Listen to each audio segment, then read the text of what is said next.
The one, do not look away from this message, because what you are about to hear was not placed before your eyes by accident, and the moment your gaze fell upon these words, the heavens took notice of you, and a name that had been whispered in the high places was finally connected to a face, and that face is yours.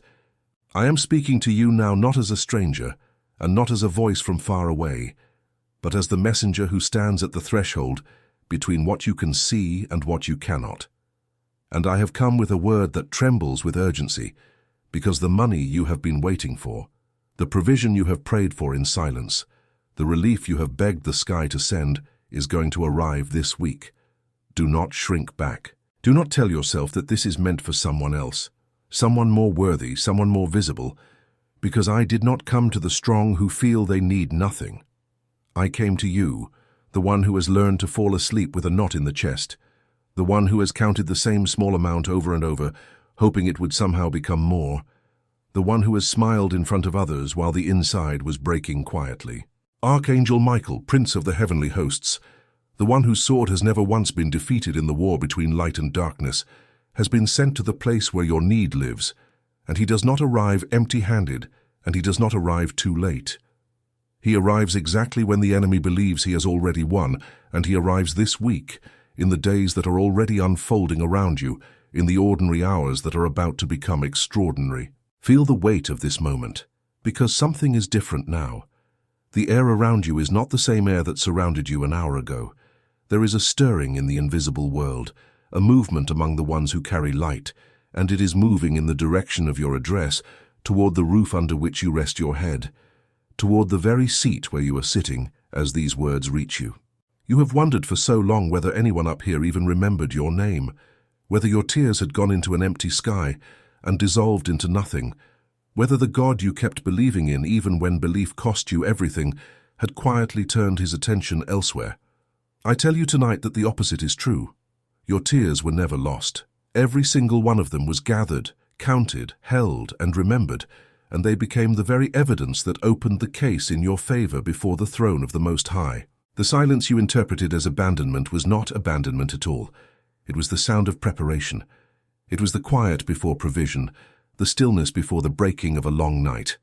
And the night is breaking now. I know what they do not know about you. I know the version of you that no one is allowed to see.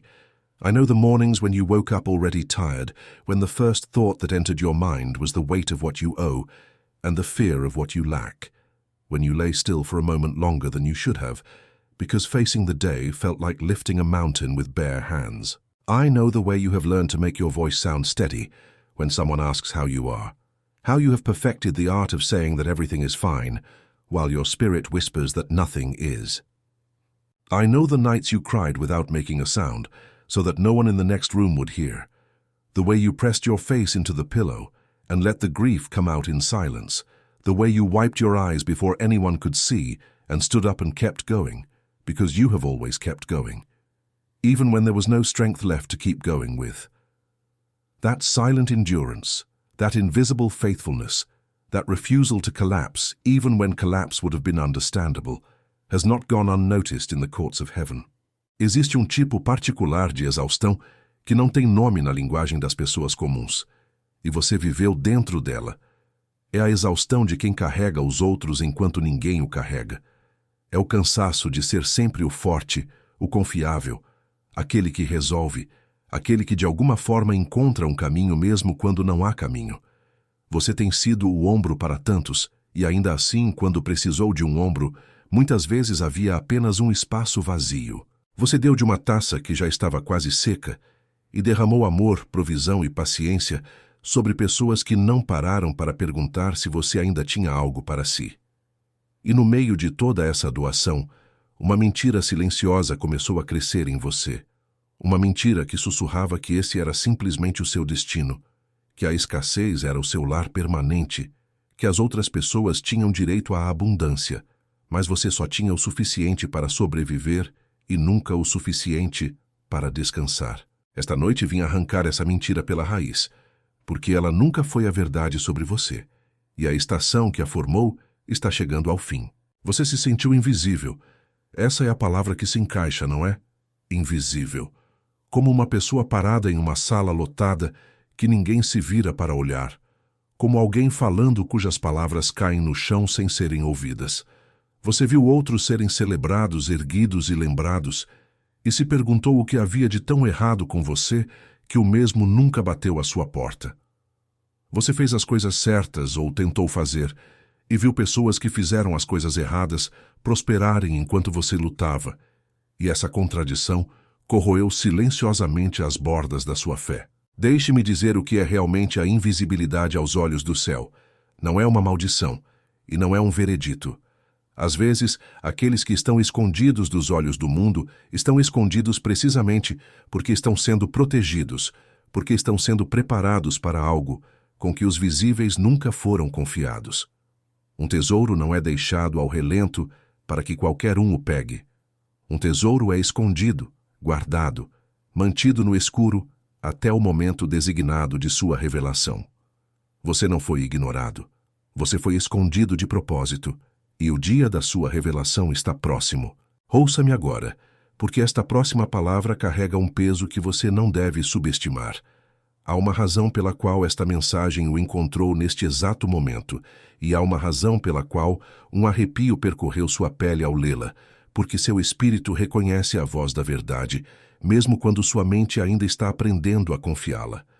Você está em um limiar, e limiares são lugares perigosos, porque um limiar pode ser cruzado ou pode ser recusado. Muitos receberam o sussurro do céu e se afastaram dele, dizendo a si mesmos que era apenas imaginação, apenas coincidência, apenas pensamento positivo, e ao se afastarem, fecharam com as próprias mãos a porta que havia sido aberta para eles. Não digo isso para assustá-lo. Digo isso porque amor que não adverte não é amor algum. Ignorar um chamado divino não é pouca coisa. Quando o céu se move em direção a uma pessoa e essa pessoa endurece seu coração e desvia o olhar, o movimento não se impõe a ela, porque o Altíssimo não arrasta ninguém por uma porta pela qual ela se recusa a passar. O convite é real, mas o convite pode ser recusado. E o custo de recusá-lo é o retorno à mesma noite da qual você anseia escapar. Há uma negligência espiritual que manteve muitos presos por anos mais do que precisavam. É a negligência da pessoa que sente o impulso de orar e o adia, que sente o chamado para se levantar e se revira em vez disso, que ouve a instrução quieta do Espírito e decide obedecê-la mais tarde. E o mais tarde nunca chega. Não deixe que essa seja a história escrita sobre esta noite. As consequências de ignorar a câmara que está sendo aberta para você não são dramáticas da maneira que o mundo imagina o drama. Elas são silenciosas. Elas se parecem com mais um ano de mesmice. Elas se parecem com você vendo esta exata janela se fechar e se perguntando, meses depois, por que o avanço que você sentiu nunca chegou completamente. Eu peço a você, com toda a urgência que o céu colocou em mim, para não deixar que esta seja mais uma coisa que você pretendia levar a sério e depois deixou passar. Este é o momento. A atenção do Arcanjo Miguel está sobre sua vida agora, e atenção como essa não dura indefinidamente. Ela vem com uma janela nomeada, e a janela está aberta agora. Então deixe-me dizer o que está acontecendo no reino que você não pode ver com seus olhos naturais, porque quando você entende o que está se movendo acima de você, tudo abaixo de você começa a fazer um tipo diferente de sentido. No mundo invisível, aquele que é mais real que o chão sob seus pés, um decreto foi emitido sobre suas finanças, sua provisão e sua restauração. Um decreto não é um desejo e não é uma esperança. Um decreto é uma palavra definida falada de um lugar de autoridade absoluta. E uma vez falada, ela põe em movimento uma cadeia de eventos que nenhum poder nas trevas pode, em última instância, reverter. O decreto sobre você já foi falado, e o movimento em direção ao seu cumprimento já começou. A razão pela qual você sente uma estranha expectativa em seu peito, mesmo enquanto duvida, a razão pela qual uma parte de você quer acreditar, mesmo depois de tantas decepções terem lhe ensinado a se precaver contra a crença, é que seu espírito está captando a vibração de um decreto que já saiu sobre sua vida. Miguel sacou sua espada sobre as correntes financeiras que estavam em volta de sua vida. E quero que você entenda que essas correntes não eram imaginárias e não eram meramente o resultado de seus próprios erros. Havia forças agindo contra sua provisão, forças que operavam nas sombras para desviar o que era para você, para atrasar o que foi liberado em sua direção, para sussurrar dúvida em cada porta antes que você pudesse atravessá-la. Portas que deveriam ter se aberto permaneceram fechadas. Oportunidades que estavam indo em sua direção se enroscaram em algum lugar no invisível e nunca chegaram. Dinheiro que foi designado para suas mãos foi interceptado antes de chegar a você. Você não está imaginando o padrão. Havia um padrão, e ele tinha uma origem, e essa origem está sendo confrontada agora por um guerreiro que nunca perdeu uma batalha. Quando a espada do arcanjo cai sobre uma corrente, a corrente não se solta apenas. Ela se estilhaça, e o que estava retido é subitamente liberado de uma vez. E a liberação, muitas vezes, vem com tanta velocidade que a pessoa que a recebe mal consegue acreditar que é real. And here I must pause and speak to you about something, because a war is being waged over you, and no soldier should go into a war without understanding the weapons that have been made available to them. There is an ancient truth that most people go their entire lives without ever being told, a truth about how the invisible world actually operates, about the rules that govern the movement of blessing and the breaking of curses, about the specific keys that unlock the specific chambers of provision that heaven has reserved for the one. This knowledge was never meant to be hidden, and yet it has been hidden, kept from the ones who needed it most, buried under centuries of noise, so that the people who were born to wield it never learned that it was theirs. It has been gathered now into a sacred guide, a digital book called The Seven Swords of St. Michael, the sacred guide to break curses, seal blessings, and activate the calling of the One. And it exists for one reason, to place into your hands the very rules of the invisible war that has been fought over your provision for far too long. Understand what this guide truly is, because it is not a collection of pretty words meant to comfort you for an afternoon and then be forgotten. It is a map of the battlefield. It shows you, plainly and specifically, how the enemy intercepts the money that heaven releases toward you. And more importantly, it shows you how the sword of Archangel Michael cuts through that interception and forces the release. It teaches the 7 distinct movements of spiritual authority, each one a sword, each one designed to sever a particular kind of chain, the chain of lack, the chain of delay, the chain of the closed door, the chain of the invisible thief who has been feeding on your provision in the dark. If the war over your life has been a war over money, then this guide was written for the exact battle you are standing in tonight. This knowledge challenges the comfortable narratives that keep people small and dependent and quiet, and there are those who would have preferred that a guide like this never reach the hands of ordinary people who have tried more than once to see it silenced, because knowledge like this makes the one dangerous to the very forces that have profited from their bondage. The link to this sacred digital book is waiting for you at the very top of the comments, the first one pinned, placed there so that you would not have to search for it in the moment your spirit recognized that it was time. And I'm going to ask you to do something that is itself an act of faith, because faith is never passive, and faith always moves. Go now and take hold of the guide, download it, bring it into your possession, and then leave a comment with these exact words, "I've been chosen, and I'm going to get the ebook." Do not underestimate the power of that declaration, because when the one speaks their identity out loud and joins that word to an action, something shifts in the invisible realm, a marker is set, a line is crossed, and heaven records that on this night you did not turn away from the door that was opened. The ones who receive are the ones who reach, and I am asking you to reach. And now, with that act of faith set as the foundation beneath your feet, let the revelation continue, because the movement over your life did not stop while I spoke to you, and there is far more that you must see. The delay, the long delay that made you question whether the promise was even real, was never the punishment you feared it was.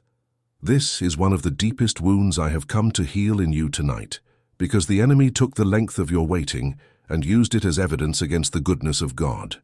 He whispered that if provision were truly coming, it would have come already, that the delay itself proved you had been forgotten, that other people received quickly because they were loved and you received slowly because you were not. Every word of that was a lie, and I will show you the truth of it now. The delay was preparation, and it was protection, and it was the patient work of a craftsman who refuses to hand a finished treasure to a vessel that cannot yet hold it. Consider what would have happened if the provision had come in the season you first demanded it. Consider the person you were then, the wounds that were still open, the patterns that were still unbroken, the relationships around you that were not yet what they needed to be. A sudden flood of abundance poured into an unprepared life does not heal that life. It exposes everything that was already broken, and it accelerates the breaking. Heaven has watched countless people receive too much too soon and be destroyed by the very thing they begged for, because the blessing arrived before the character that could carry it. The Most High loves you too deeply to hand you a gift that would become a weapon against your own soul. So the provision was held not to torment you, but to give you time to become the person who could receive it and steward it and let it be a blessing rather than a snare. The waiting was not the absence of the answer.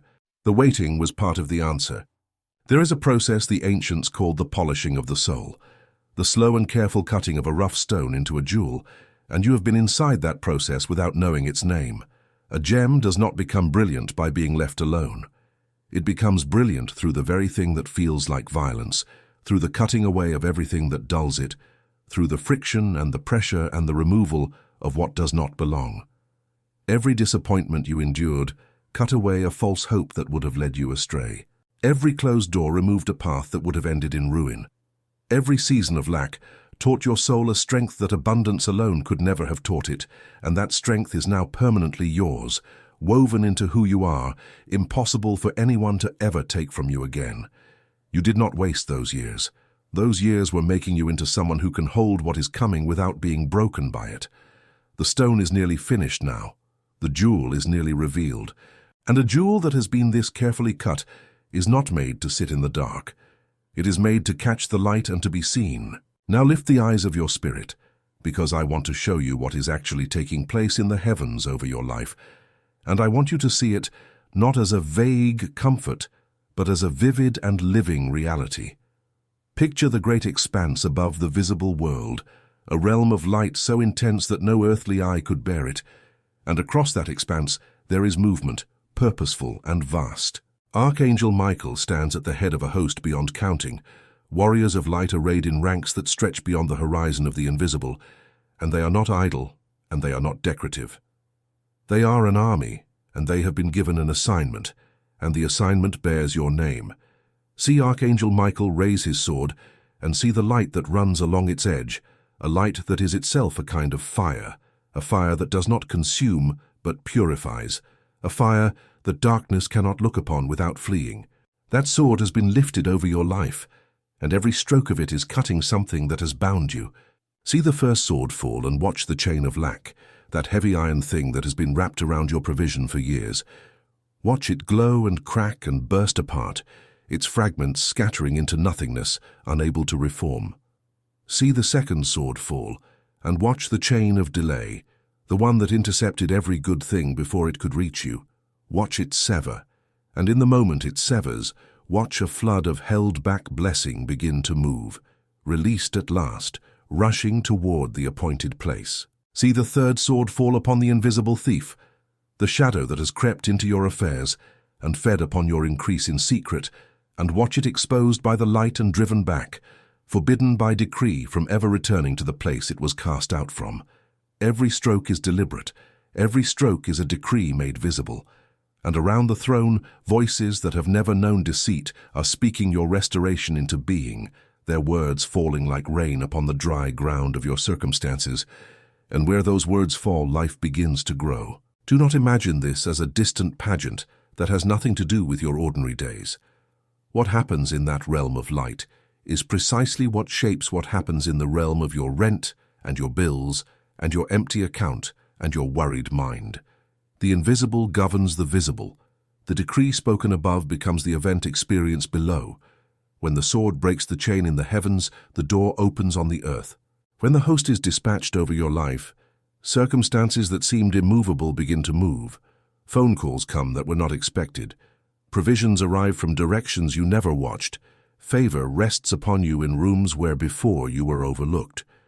The battle is being won above you, and the victory is descending toward you, and this week you will begin to see with your natural eyes the evidence of a war that was fought and won in the realm of the Spirit.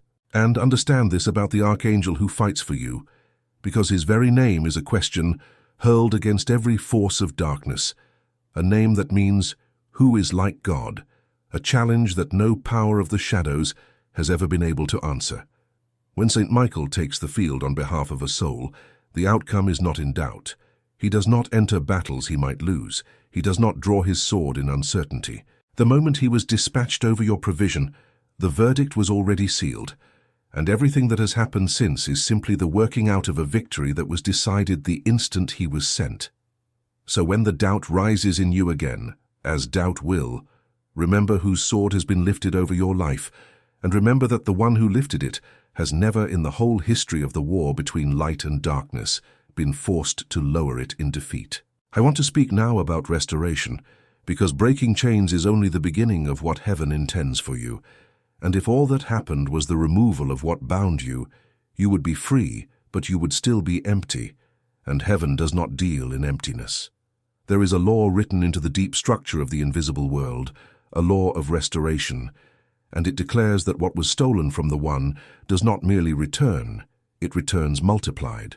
The enemy who took from you did not understand the law he was subjecting himself to when he took. In the economy of heaven, the thief who is caught must repay far more than he took, and every year that was devoured, every opportunity that was stolen, every provision that was intercepted has been recorded, and the repayment that is owed to you has been accumulating in the invisible with interest that the world could not calculate. So do not think small about what is coming to you, because heaven does not think small about you. The restoration that is being released is not a single check that solves a single crisis and leaves you back where you started next month. It is a turning of the tide across every area of your life at once. See it in your finances, where provision begins to flow not as a trickle but as a stream, where the account that emptied itself faster than you could fill it begins instead to hold and to grow, where the fear that lived in your chest every time you thought about money begins to loosen its grip and be replaced by a peace you had almost forgotten was possible. See it in your relationships, where connections that were strained begin to soften, where the people who are meant to walk with you into this new season are drawn toward you, and where the ones who were only ever draining you, quietly, fall away. See it in your body, where the exhaustion that had settled into your bones begins to lift, where sleep returns, where the physical weight of endless worry stops pressing down upon you. See it in your spirit, where a hope you had buried begins to breathe again. The abundance that is being prepared for you touches the parts of your life you had stopped even praying about, because you had decided they were beyond repair. That dream you set down years ago because it seemed impossible is being picked back up in the heavens and placed again upon the horizon of your future. That door you assumed was permanently closed is being unlocked from the other side. That thing you told yourself you would never have, the security, the rest, the ability to give to others from overflow instead of from your own lack, is being written into the season that is opening before you. Heaven is not restoring you to the place you were before the trouble came. Heaven is restoring you to a place higher than you have ever stood, because the law of multiplication does not return you to your starting point. It carries you far beyond it, and the ones who witness your restoration will know that no ordinary explanation can account for it. And this is exactly the point at which I must speak to you again about the sacred knowledge that has been placed within your reach, because there is a difference between receiving a blessing and knowing how to seal it. Many chosen ones have felt the tide turn in their favor, only to watch it slip away again, because they broke the chain but never learned to guard the door. They received the provision but never learned to seal the blessing against the return of the thief. This is the very thing the digital guide was created to teach. The 7 Swords of St. Michael does not only show you how to break what binds you, it shows you how to seal what is given to you, how to build a wall of authority around the abundance that is being released so that what returns to you multiplied is never again stolen away in the night. It is one thing to receive.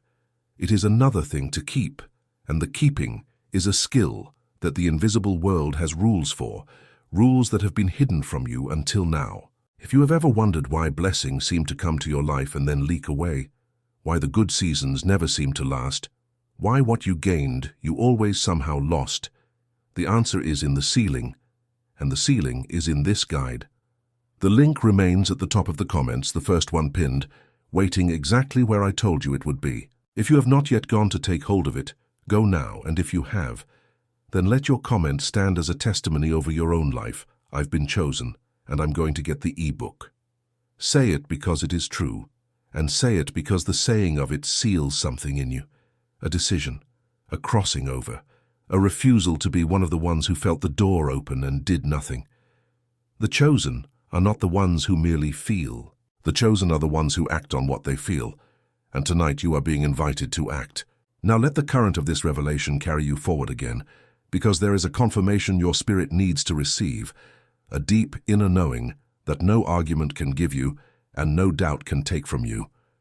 There comes a point in the walk of every chosen one when belief stops being something they have to manufacture and becomes something they simply possess, a quiet certainty that settles beneath all the noise of fear and circumstance, a peace that does not depend on the bank account or the calendar or the opinion of anyone around them. I am calling that certainty up in you now. You have spent so long trying to believe, straining after faith, gripping it with white knuckles, and feeling it slip whenever the pressure rose. But real faith is not a strain. Real faith is a rest. It is the deep exhale of a soul that has finally understood that it is held, that the outcome has already been decided in its favor, that it can stop clawing for a provision that is already on its way. Feel that certainty now, not as an emotion that will fade by morning, but as an anchor that has dropped into the deep places of your spirit and taken hold of solid ground. This is the confirmation, the inner witness that the ancients spoke of, the quiet voice beneath your own thoughts that says, yes, this is true, this is for me. This is my season. When that witness rises in you, honor it, because it is the most reliable thing you possess, more reliable than your fears, which have lied to you many times, more reliable than your disappointments, which showed you only one chapter and told you it was the whole book. The peace you are beginning to feel is not naive and it is not denial. It is the peace of someone who has been shown the ending and can therefore walk through the middle without terror. Let it settle. Let it stay. Let it become the ground you stand on when the days of this week begin to unfold and the evidence of everything I have told you begins to arrive. Mas deixe-me aprofundar algo com você agora, pois há uma camada da ferida que ainda não tocamos e ela precisa vir à tona antes que a cura possa ser completa. Existe uma dor particular que pertence apenas àquele que esperou e foi desapontado tantas vezes que a própria esperança começou a parecer perigosa. Você chegou a este lugar onde querer algo se tornou assustador, porque toda vez que você se permitiu querer, o querer foi respondido com silêncio, e o silêncio lhe ensinou que era mais seguro não esperar nada do que esperar e ser ferido novamente. Então você construiu um muro ao redor do seu próprio desejo. Você disse a si mesmo que não precisava realmente da coisa que precisava. Você praticou um contentamento falso que não era paz alguma, mas apenas rendição, o quieto desistir de uma alma que decidiu que era mais fácil parar de sonhar do que continuar lamentando os sonhos que nunca chegaram. E a parte mais cruel desse muro é que ele não impediu apenas o desapontamento. Ele também impediu a própria esperança que estava tentando alcançá-lo. Eu vim esta noite para derrubar esse muro pedra por pedra, porque a estação que o tornou necessário acabou, e um coração que está murado contra a dor também está murado contra a provisão, e eu não vou deixá-lo selado dentro de uma fortaleza que foi apenas uma prisão usando a máscara da proteção. Sinta o quão profunda essa dor vai, a dor de quem aprendeu a pedir cada vez menos até que estivessem pedindo quase nada, de quem parou de dizer a qualquer um o que realmente desejava, porque falar em voz alta parecia convidar o desapontamento a vir novamente. Você carregou um luto que a maioria das pessoas ao seu redor nunca viu, o luto dos sonhos que você enterrou silenciosamente, o futuro que você parou de imaginar, a versão de sua vida que você permitiu morrer, porque mantê-la viva doía demais. E o céu o observou enterrar essas coisas, e o céu não concordou com o enterro. O que você colocou no chão como morto foi visto de cima como meramente adormecido, esperando a palavra que o chamaria de volta à vida, e essa palavra está sendo dita sobre você agora. Deixe-me contar sobre uma mulher que viveu em tempo de fome, uma viúva cujo marido havia morrido e a deixado com nada além de dívidas e 2 filhos que o credor estava preparando para levar como pagamento pelo que ela devia. Ela havia chegado ao absoluto fim de si mesma. Ela havia vasculhado sua casa e descoberto que não possuía nada. Nada exceto um único pequeno jarro de azeite, tão pouco que mal cobria o fundo do recipiente. E em seus olhos, aquele jarro era nada, uma zombaria de provisão, uma quantidade tão pequena que não poderia possivelmente importar contra a montanha de sua necessidade.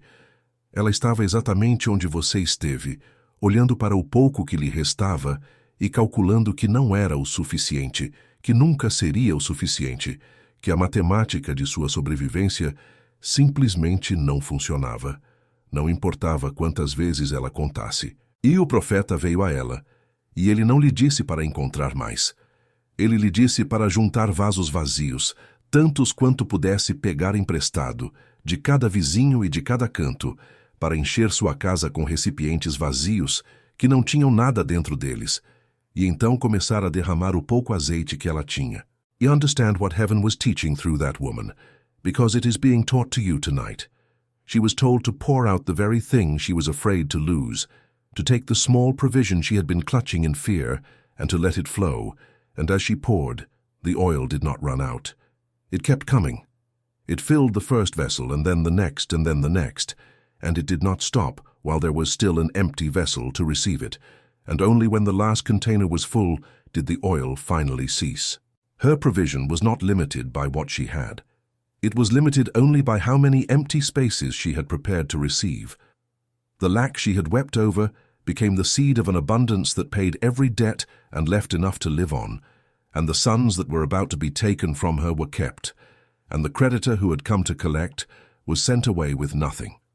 That is the law of heaven at work. The little that is placed in the hands of God does not stay little.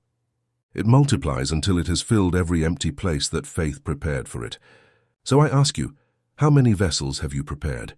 Have you emptied your fear and made room to receive, or are you still standing there clutching the small jar, afraid that if you pour it out, you will be left with nothing? The provision that is coming to you this week is looking for empty vessels to fill. And the vessels are not made of clay, they are made of faith. They are the spaces in your life where you dare to believe again, where you dare to expect again, where you dare to hold out the container of your longing and say, fill this too.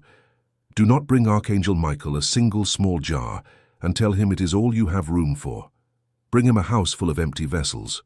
Bring him the dream you buried and the door you stopped knocking on and the desire you were ashamed to speak, and watch the oil of heaven pour until every one of them overflows. And this is why I must turn your attention once more to the sacred knowledge that has been placed within your reach, because the widow did not multiply that oil by accident, and she did not multiply it by wishing.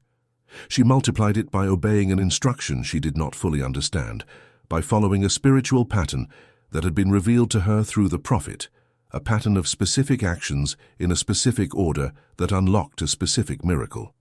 This is precisely what the digital guide exists to give you. The 7 Swords of St. Michael, the sacred guide to break curses, seal blessings, and activate the calling of the One, is not vague inspiration. It is the pattern. It is the specific movements of spiritual authority that turn the little you have into the much that heaven intends. The exact keys that open the exact chambers where your multiplied provision has been stored, waiting for you to learn how to reach it. The widow had a prophet to show her the pattern. You have this guide, placed into your hands at the very hour you need it, so that you do not have to stumble in the dark searching for rules that others have already had revealed to them. The link is waiting for you at the very top of the comments, the first one pinned, exactly where I promised it would remain. Go to it now if you have not, and if the fear rises and whispers that this is not for you, recognize that voice as the same voice that told the widow her jar was too small, and refuse it. Take hold of the guide and leave your declaration where all of heaven can read it. I've been chosen, and I'm going to get the ebook. Say it as the widow gathered her vessels, as an act of faith performed before the miracle is visible. because the ones who prepare in faith are the ones whose vessels are filled, and the ones who stand back and wait for proof before they move are the ones whose oil never begins to flow. Move first. The multiplication follows the movement. It has always followed the movement, and it is waiting to follow yours. Now receive these words into the deep places of your spirit, because I am going to speak over you the decrees that heaven has released, and these are not hopes and they are not maybes. They are settled words spoken from a place of authority that no darkness can overturn. I decree this week the breaking of every financial chain that has held you, and I declare that the money you have waited for is being released from the hand that held it back and is moving toward you now. I decree the opening of doors that have been shut against you, and I declare that what was closed by the enemy is being opened by the sword of St. Michael, and no force in the shadows can shut again what heaven has opened. I decree the return of what was stolen, and I declare that it returns to you multiplied, pressed down and running over, more than was taken, more than you lost, more than you dared to ask. I decree over your mind this night a peace that silences the voice of fear, and I declare that the sleepless anxiety that has ruled your nights is broken and rest returns to you. I decree over your hands a favor that opens the way before you, and I declare that people will be moved to bless you who do not even understand why they feel compelled to do so, because heaven is turning hearts in your direction. I decree that the season of barely enough is ending, and I declare that the season of overflow is beginning, and that you will not only have enough for yourself, but enough to give, enough to lift others, enough to become in someone else's life the answer you once begged heaven to send into yours. I decree that your name, which felt forgotten, is spoken this night in the high places with honor, and I declare that the hiddenness that felt like a curse is being lifted, and the revealing of the treasure that you are has come. I decree that every lie the enemy planted in you is uprooted this night, the lie that you were too late, the lie that you were passed over, the lie that scarcity was your permanent home, and I declare in their place the truth that you are the one, that you are seen, that you are provided for, that the God who counts your tears has already answered them. I decree that the wall you built around your own longing comes down this night, and I declare that you are free to hope again, free to dream again, free to expect again, without the terror that expectation once carried. I decree that the empty vessels of your faith are being filled even now in the invisible, and I declare that this week the filling will become visible, that the provision moving toward you in the realm of the Spirit will arrive in the realm you can touch and hold and count. And do not let your heart grow faint before you see it, because the space between the decree and its manifestation is where the enemy fights his final and most desperate battle, the battle for your belief. He knows he cannot stop what has been decreed, so his last strategy is to make you stop believing before it arrives, to fill the days between now and the fulfillment with just enough doubt that you turn away 1 hour before the answer knocks. Do not give him that hour. Stand in the certainty that was placed in your spirit tonight, and when the doubt comes, and it will come, answer it not with your feelings but with the decree.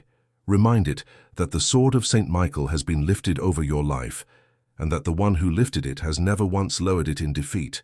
And there is another wound I must reach before this night is finished, deeper still than the ones already named, and it is the wound of the one who began to blame themselves for the length of their own suffering.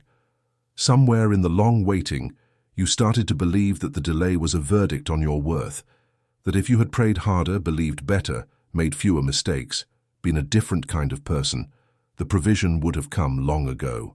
You turned the silence of heaven into an accusation against your own soul, and you carried that accusation quietly, and it grew heavier than the lack itself. Hear me clearly, because I am tearing this from you now. Your delay was never a measurement of your failure. The most faithful souls who ever walked have known the longest nights, and the very ones heaven loved most fiercely were often the ones made to wait the longest, not because they were being punished, but because they were being prepared to carry a weight of blessing that lesser waiting could never have made them strong enough to hold. Consider the one they called Joseph, a young man who carried a dream given to him from above, a dream of a future so great that even those who loved him could not bear to hear him speak of it. And what did that dream purchase him in the years that followed? Betrayal by his own blood, sold into the hands of strangers, carried far from everything he knew, falsely accused when he did what was right, and thrown into a pit of a prison for a crime he never committed, forgotten there by the very people he had helped, left to rot in the dark while the years of his youth passed him by. If ever a soul had reason to believe that heaven had abandoned him, that his dream had been a cruel joke, that his faithfulness had earned him nothing but chains, it was that young man in that cell, counting years that seemed to lead nowhere. And yet every single thing that looked like ruin was secretly a step upon a staircase that only heaven could see, a staircase leading to a throne. For in a single day, in one turning of the hour that no one could have predicted, the forgotten prisoner was pulled from the